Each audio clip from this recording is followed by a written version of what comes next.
Welcome into ATL Day Ones with Jarvis and Tenitra. Coming up on today's show, will there be any surprises in the starting lineup for the Atlanta Falcons?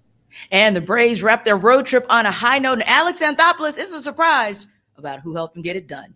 And last but not least, and for the culture, it was a first in Atlanta, but now it is no more. That's all coming up next right now on ATL Day Ones. Let's go.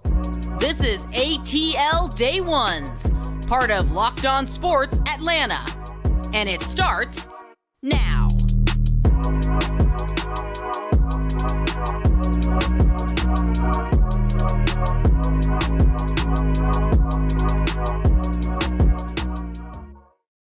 want to start by saying thank you for making ATL Day Ones your first listen of the day. Remember, we are free and available wherever you download your podcast. And wherever you download your podcast, make sure that you leave us a 5-star review. Really appreciate that from you in advance. ATL Day Ones is part of the Locked On Podcast Network, your team every day. Now, T, pretty much the Falcons are going to be done with as far as guys that can come in and potentially start for them, right? So NFL.com released their NFC South projections as far as who are going to be the starters in this division. Now, and going up and down this bad boy, T, I see some names that might be interesting. They might not be in there, but one thing that I can say for sure, 100% that's concrete, the offensive side of the football, that's pretty much 100% right there. I don't see any changes on that side of the football for sure.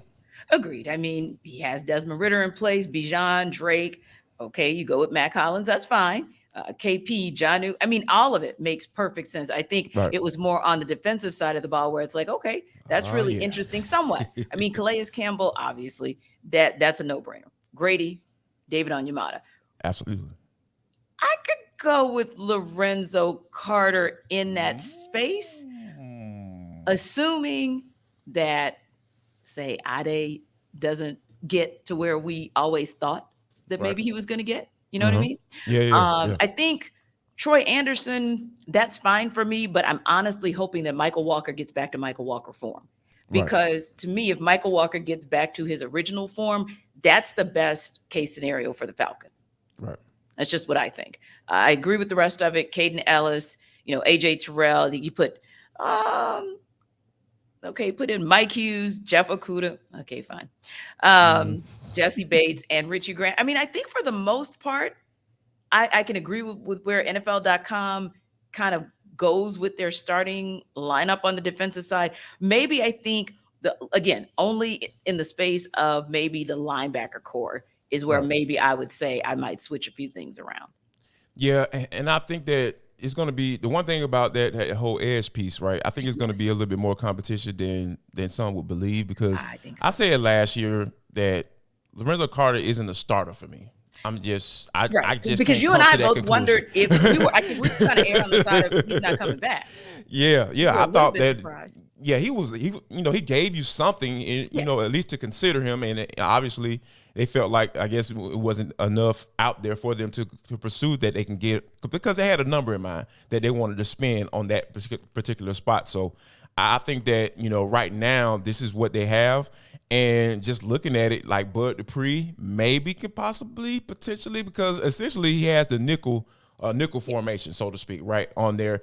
And if Lorenzo Carter is in on 3rd and long at that edge spot, there's a problem. That is a huge problem because that means you got a guy that you brought in Bud Dupree and a guy you drafted in the 2nd round and traded up for on the Ebiketie. If he's not in there on 3rd and long, the Falcons are in trouble. But that's the interesting thing where, depending on the day of the week and the depth chart you look at, AK is put all over the place. But I thought it was interesting as well. And that's why I kind of went with, the last depth chart I saw that had Ade sitting behind Lowe, right? Yeah. And I was like, well, I said, okay, where's AK and all this? And so I think it's very interesting because what I read from that, what I take away from that with the various depth charts I've taken a look at is nobody really knows what to expect because we saw flashes, especially in the beginning of the season. And then, I don't know, just kind of went away. And so, but maybe having someone like a Calais Campbell and one more year partnering with Grady Jarrett, maybe that helps to get him to where he needs to be to see the potential that you and I both saw when we said, hey, he would be a good second round pick. He'd be somebody that you might want to trade up to get to. Yeah, and I think that, you know, that second year jump is what all coaches are looking for, and I hope that, like you said, Lorenzo Carter is on 3rd and long in that opener against Carolina. The Falcons got some problems. They got some huge problems, and we're talking about he wasn't the guy that they thought that he was when they traded him in the second round in last year's draft. Now, one quick thing that I want to touch on. Like, and I've been seeing this a lot, T, or in a couple of articles and, you know, a couple of NFL prognosticators. They were saying, like, he also said that the Falcons might be interested in trading for Ryan Tannehill. Excuse me? Like, in what world? In what world would the Falcons be interested in trading for Ryan Tannehill, T? Like, I almost wanted to stop reading the article at that point. But, you know, so I want to do my due diligence and go through the whole thing. But I thought that was weird. That was so weird. Why would somebody even think that? Yeah, I don't see the reason for that because, again, unless Arthur Smith has had a come to Jesus conversation with Ryan Tannehill that tells him, okay, you will be unequivocally the backup. This is not a Marcus Mariota situation for you. You're coming in as the backup with really no opportunity to compete for the number one QB1. Why would Ryan Tannehill come here? He made it clear last year. He sees himself as a starter. I don't think anything has changed in the offseason. So I don't. That's very interesting to me, unless, like I said, there has been some change of heart with him where he accepts his role as a backup QB and understands that pretty much the only way you're going to see QB1 reps is if Desmond Ridder goes down.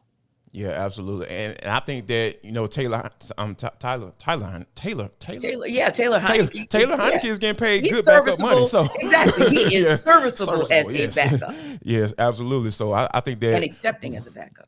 Yep, exactly. He understands what his role is, and I think that Ryan Tannehill probably needs to come to that same conclusion as well, and I don't think it's going to happen here in Atlanta. Now, speaking of, how about this, T? You know, it was a playoff game went down last night. The Miami Heat, who is the 8th seed, and they won last night, 123-116, and get the dub, and Jimmy Buckets does it again. 35 points, 5 rebounds, 7 assists, and 6 steals, T. Like, what is it with this Boston Celtics team? Because they are so frustrating because they're one of the teams that I picked to go to the finals this year because I feel like they have the talent and they have a well enough coach, you know, to get it done and I think that at the end of the day, the Joes gonna the Joes gonna outrule the pros gonna always outrule the Joes. You know what I mean? And when it gets to come to playoff time, because you depend on your go-to guys and guys like Jayson Tatum and everything like that. So,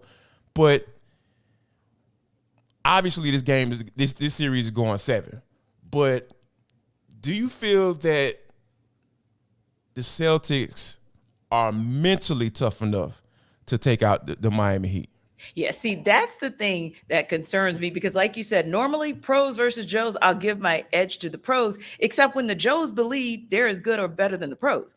And the Heat behind the mindset of Jimmy Butler and the mindset of Eric Spoelstra. Gabe Vincent. Exactly. And don't forget Pat Riley with the mindset of Riley, Spo, and Buckets. Yeah. They actually believe they are as good, if not better, because this is a team, they don't care that they're number 8. In their minds, they're the best team in the East. And they should have gone to the NBA Finals last season. It's the way they see it.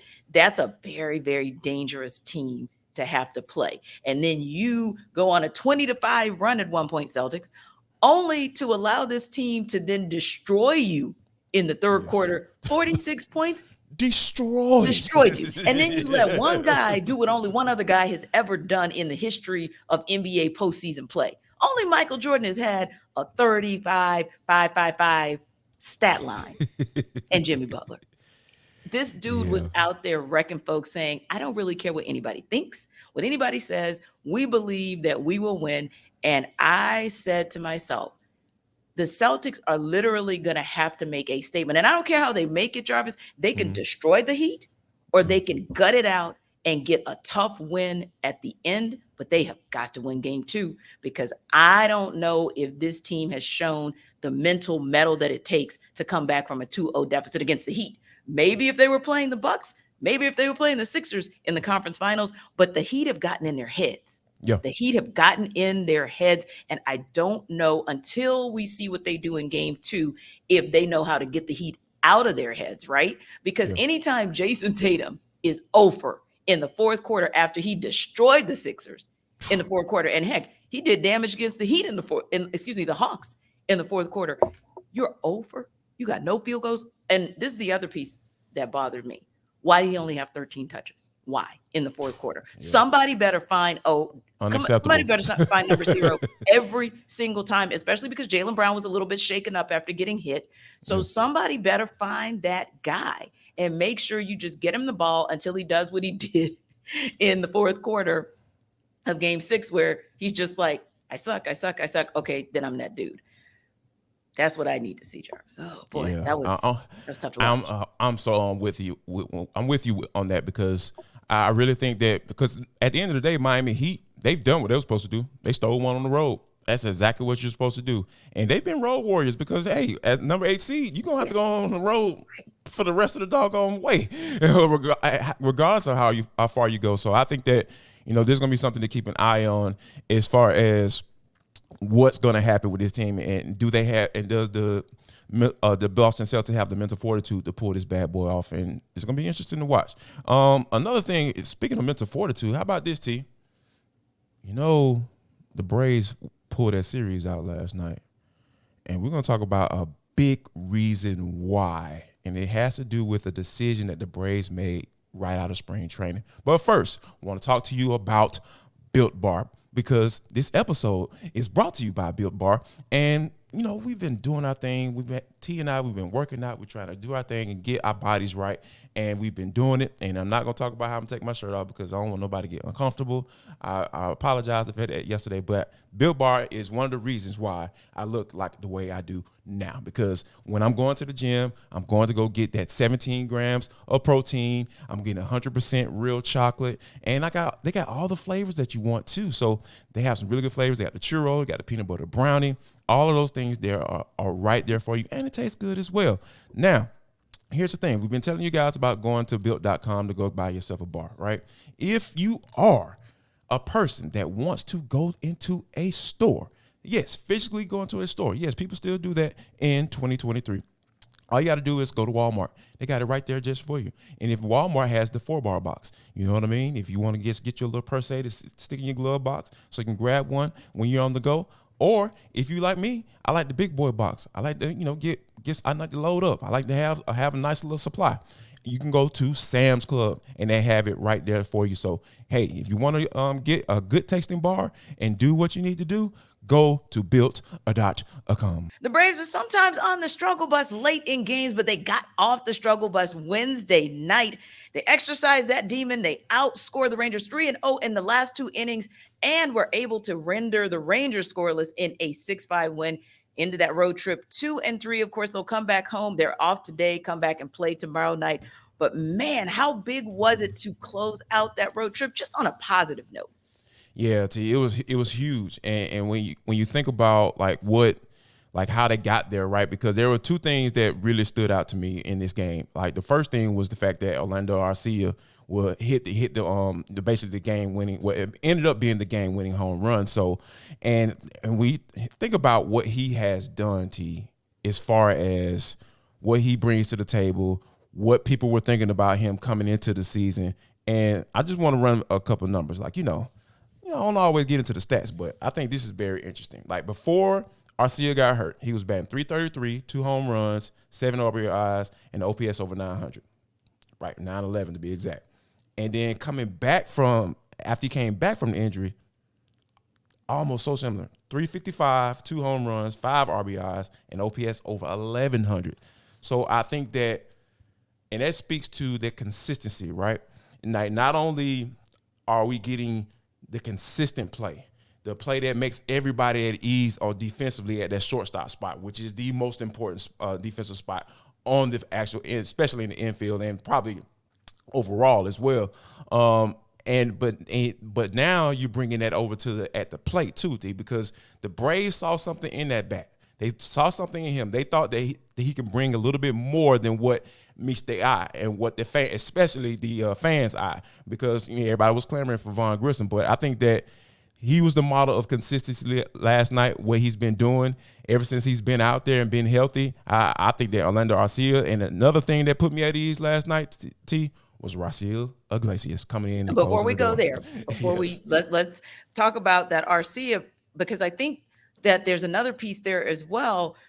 It goes to the bigger picture of what Alex Anthopoulos saw, because not only were there calls about Vaughn Grissom, but there were also even calls for Braden Shoemake to get the start for opening day ahead of Arcia. Yes. And yet absolutely. The Braves, when they came out and they made the decision that, hey, we're essentially giving him this contract and we're naming him our starter, everyone was like, oh, well, I mean, okay. So really, it wasn't even just the one person that was the shiny new toy. It was two shiny new toys that everybody wanted. Oh, yeah. But yet and still, it goes back to Alex Anthopoulos and his ability to kind of see the bigger picture and kind of play long ball. In other words, one of the things about Dansby Swanson, even when he would have a swoon, is he would give you something somewhere. So if he was having a swoon at the plate, he was still going to be that Gold Glove type guy at shortstop. If he was having a few little issues defensively, he was going to be on one at the plate. But for the most part, he pretty much was solid in both areas consistently. So if you have to part ways with someone like that, an all-star caliber player, then if you can't get all-star caliber, at least get the consistency. And that's what I think was most important, both for what AA saw and what Brian Snicker saw as well. But once again, we're here saying that he got it right. And so to your point, same thing with Raisel Iglesias, made everybody question exactly what it is that was going on with him. Really made you wonder, okay, was he pulled off the IL a little too soon? Or was it a mental thing? Because sometimes when you've had an injury, you come back and you say, wow, I don't know. The athlete says, wow, I don't know if I'm really ready until, I get that first hit or I get something that, that first chink.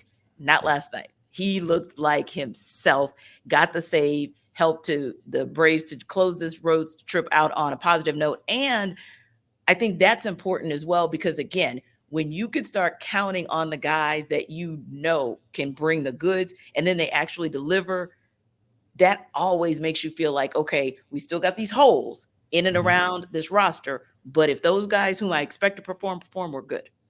Yeah, because at the end of the day, as long as you don't have to necessarily worry about filling those holes, as long as everybody who's out there, if they're doing what they're supposed to do, like those holes will get taken care of. You know what I mean? So or put a Band-Aid on it, or however you want to, whatever analogy you want to use. But I think that if those guys, and especially like we ain't even talked about nephew who's homered in 4 consecutive games. So I think that when you have that type of star power up and down that lineup like you do, and the guys that that you do have out there on the mound in that starting rotation doing what they're supposed to do, I think the Braves will be perfectly fine. And I think that we have to kind of understand and remind ourselves that sometimes, because I know me, T, I get a little concerned sometimes when it comes to this team. Yeah, and I think that's understandable, because you don't want to see in the Braves what we're seeing in the Mets right now, where they go out and they spend all this money in the offseason and they're looking like the team that wants to avenge what happened to them last season. And they are in more than a swoon right now. You don't want to become that team. Also, you're looking at the Phillies, who they get a guy like Bryce Harper back, although we know what happened. But anyway, they get Bryce Harper back, and all of a sudden they're on your heels. 5 games is not a really big deal as a lead this early in the season. So yeah, it's understandable that you might have a little pause, like, wait a minute, what's going on? Is this going to be a trend, or are these just a few bumps in the road as we deal with injuries? That's understandable. But as long as, hey, look, patchwork it however you want to patchwork it and get it done. And even to Spencer Strider, he got roughed up last night. We're not used to seeing him give up 4 runs in 6 innings. And as I called it, a pedestrian 7 batters struck out for him. Right, exactly. Do that on any given day. But the good about him was the fact that he somehow righted the ship, later on and was able to hang in there for 6 innings. Very, very important, because then you don't have to tax Jesse Chavez or Nick Anderson or Raisel Iglesias the way you have been taxing them, right? And those guys were able to deliver, especially Nick Anderson. Great night from him. He goes, just 1 inning, but he didn't allow any earned runs. And he got a strikeout. He got a strikeout when it was most important. So to me, that was another very positive takeaway from Wednesday night's series finale, that Brian Snitker, he used the entire bullpen to win, but he didn't have to use the entire. It was like, hey, you pitch your inning or you pitch your 2/3 and get out of there. That's what you want. Get a day off and then reset tomorrow. Yeah, and I think, like you said, you get that. I think that day off is going to be key too, because when you're talking about coming off a long road trip and not necessarily performing like you wanted to, because that Toronto series still kind of stuck in my craw a little bit. I'm still thinking about that, having nightmares about all those former players' sons and Hall of Famer sons that they have on that roster over there. But I think that this kind of cleanses the system, right? Because you win the last series, you get a chance to come home, you got a 10-game home trip, and I think that this is going to be an opportunity for the Braves to kind of right the ship at home, because we know they've been excellent on the road. But I think that when you look at their home record, it's just like, all right, now this needs to be a little bit better. So, with Bryce Elder being on the mound coming up, I think this is going to be something that, hey, it's going to be really good for the Braves to do once they come back and get things going not Turner Field. Wow, Truist Park. Excuse me. Wow, back, right? Way back. Sorry about that. No, it's okay. And I think it's important too, because tomorrow, like you said, you get Bryce Elder on the mound, and that's a positive, but it could be some Bryce on Bryce crime, because you also are facing Bryce Miller. And when you look at his ERA, we're talking about a 0.47. And we're talking about a guy who in his 2 wins has had 18 strikeouts. Those are some Bryce. Yeah, those are some Spencer Strider type numbers. So you definitely wanted to be able to walk away from that series on top, and not just on top, by the way, you wanted to be able to walk out with the opportunity of knowing that your bats are getting back to form. So the one that it's funny to me, because when I say this tongue in cheek, but it's like, we don't talk enough about Ronald Acuna Jr. But I feel like I say that tongue in cheek because it's almost like the 5 tools are so consistent every single night that we almost take it for granted. Like he had another home run last night, 10 home runs on the season.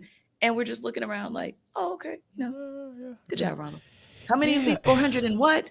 But if you keep getting from him, that's another one who's consistently giving you what you need in that leadoff position, then that is absolutely another thing that you want to take back. And finally, what we've been saying for a while as well, anytime you see Austin Riley make good contact with the ball, have we not been talking about him, Jarvis, for the last 4 or 5 or so games?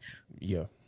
That's what you want, because I think since April 19th, I saw a stat where he said since April 19th, he would have been batting 190.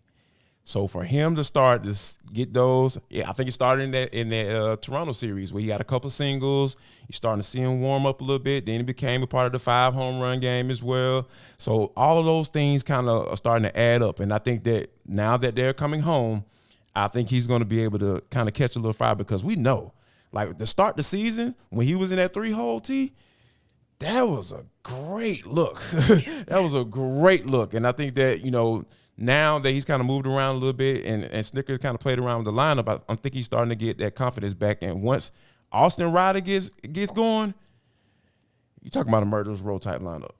Yeah, you're getting back to it. So, now he's up to 246, 21 RBI, and 7 home runs on the season. And the good of that is he's been creeping up in those last 4 or 5 games. So trending up is always a good thing. And we always trend up here on ATL Day Ones. Anytime our everydayers are checking for us and supporting us and putting comments in, giving us that feedback when you go to YouTube and you watch our show. So we appreciate you for that. And of course, whenever you go, wherever you download your podcast and you download us, we appreciate that too. So don't forget, everydayers, drop us comments. We every now and again will mention those comments on air just to let you guys know we're listening and that we appreciate what you have to say as well. But don't forget, when you watch ATL Day Ones, don't need to watch it by yourself.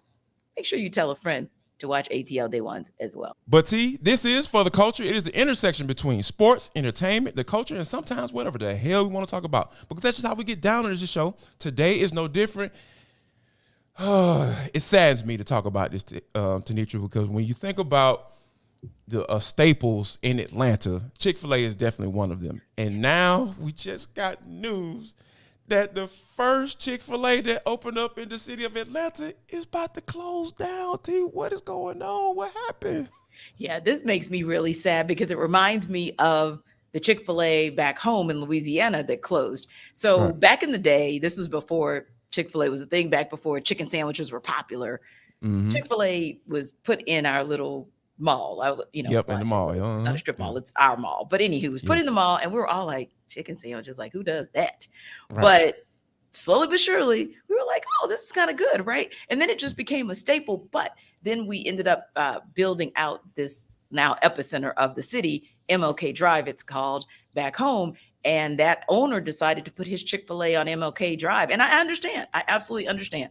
But it still saddens me every time I go to the mall. I'm like, oh, the first ever Chick-fil-A is, in my mind, it's gone. So I can only imagine here in the home of Chick-fil-A where it all started, how that must make people feel. Yeah, it's truly unfortunate because, like, especially at Greenbrier Mall, and I know some people feel a certain type of way about Greenbrier Mall. That's all well and good, but I grew up going to that mall, and I have fond memories of going into that mall and going shopping because that was the mall that was deemed that, hey, you want to get you some nice shoes, a couple places you can go. You go to Greenbrier Mall, South DeKalb Mall, and Walters downtown. So it's definitely a staple, and it is just truly unfortunate that we have to say goodbye. But there's still a couple of locations in the area, Camp Creek area. They still have one over there. So so people can still get their Chick-fil-A fix. Although, if they want, what's that? If you want to go to Camp Creek, just make sure you have about 20 good minutes because you're going to sit and sit and sit at that Chick-fil-A. So just be prepared. This will not be a Greenbrier experience. But also, I just wanted to add to what you said. It really is disappointing because in the general scheme of things, that tells you how shopping is on that southwest side of town, period, because I just went to the gym a couple days ago. 100%. That's my secondary Planet Fitness location. And I just look to my right every time. And I'm like, that's such a sad commentary to think about what that mall is, as opposed to maybe Southwest DeKalb, where they're actually trying to revitalize it. So that's also what the closing of that Chick-fil-A means to me. Like, God, the commentary around that entire space. Yeah, I think it's going to be one of those things where you're going to look back and you're like, man, they couldn't have done anything to save that doggone place. So, but like I said, it's like the older that I get to, the more I realize, like, there are a lot of things that are probably going to go away within the next 5 to 10 years, and I'm probably going to have to start getting used to it. But it just sucks that I have to. But another thing real quick, T, before we get out here, I got to bring this up. Now, there is a nice little meme out there that's floating around where it lists all the movies that came out in each year in the 90s, right? So for those who have watched this program and understand, it's probably about to be a real quick talking segment because if we talk about movies and Tenitra, they just don't go together sometimes. Not even in the same sentence, paragraph, chapter, or book. So I will answer first. All right. So here we go. So there is obviously my most favorite movie in the 90s of all time happens to be Friday. So, and came out in 1995. So it has Friday, Bad Boys, super solid movie, Mortal Kombat, Jumanji, and then Power Ranger the movie. I haven't even seen Power Ranger the movie, but like going through any of those, T, what is some of your favorite movies? I ain't gonna even say what year because you've probably seen like 2 out of all of the 5 that are listed. But what are some of your favorite movies that are listed on that list? So you're saying, if I get this right, you're saying the 1995 option of those 90s movies, that 1995 is your year. If you're picking I love Friday. I love Friday. No. I was just clarifying. That's Friday. Fine. Yeah. That's fine. Because or 1990. Or 1990. Okay, no. Let's stick with 95. No. Because you would be proud of me because in sticking with 95, I agree with you because miraculously I have seen 4 of those 5 movies. Oh, Friday, wow. Bad Boys, yes. Jumanji, and Power Rangers. Okay. All right. Yes. Okay. And I man, actually look. know what Mortal Kombat is. I've never seen it, don't want to, but I know what it is. So I seen I was Mortal Kombat. excited. Mortal I was Kombat like, was oh a my good God. movie. Yeah. There's I a absolutely- year yeah, where yes. I saw 4 movies. Now, granted, people, don't get too excited because we all know I didn't see it in 95. Of course. I mean, We all know come I on, saw it man. when I saw it.